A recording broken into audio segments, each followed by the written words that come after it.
6 హామీలు ఇస్తా అని చెప్పి మాట ఇచ్చి ఇచ్చాడు 6 హామీలు మీకు. 6 హామీలు మాట ఇస్తానంటే ఇప్పుడు ఆయన బడ్జెట్ కొద్దిగా తక్కువ ఉన్నది కాబట్టి ఇవ్వలేదు. అదే బడ్జెట్ ఉంటే మన ఇప్పుడు ఈ దొంగలు అంటే మొత్తం మూట కట్టుకొని రూపాయలని మొత్తం అంటే అటు పంపినాక ఇంకెక్కువ ఉంటాయి ఇక్కడ. ఇప్పుడు తెలంగాణ ఎక్కువ డబ్బు ఎక్కువ ఉంటాయి చెప్పు. ఉన్నది మొత్తం పేపర్లు మొత్తం చింపేసే అన్ని మొత్తం చెత్తలు గిత్తలు పడేసిపోయాయి. ఇప్పుడు వాళ్ళు రమ్మంటే అత్తారు, అసెంబ్లీకి వస్తారు, వాళ్ళు వస్తలేరు కదా, దొంగలు కాబట్టి రారు. అది సంవత్సరాలు అయితే రాకపోనా మరి అంటే వచ్చి లెక్కలు చెప్పకపోనా. ఇప్పుడు రైతు బంధు వస్తుందా మీకు? రైతు బంధు మాకు ఇక్కడ మాకు ఇల్లు జాగలేదు సార్. ఊర్లో కూడా భూమి లేదు, మాకేం లేదు. నేను ఇక్కడనే నా రేషన్ కార్డు ఇక్కడనే, ఓటర్ ఐడి కార్డు ఇక్కడనే, నా అన్ని ఇక్కడనే.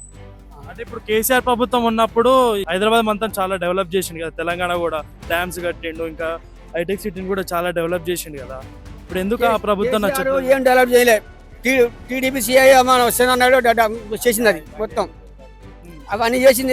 కేసీఆర్ ఏం డెవలప్మెంట్ చేయలేదు. మన చంద్రబాబు నాయుడు చేసిన డెవలప్మెంట్ మొత్తం కంపెనీలన్నీ. ఇప్పుడు ఆయన పేరు పట్టుకొని ఈయన ఎగురుతాడా?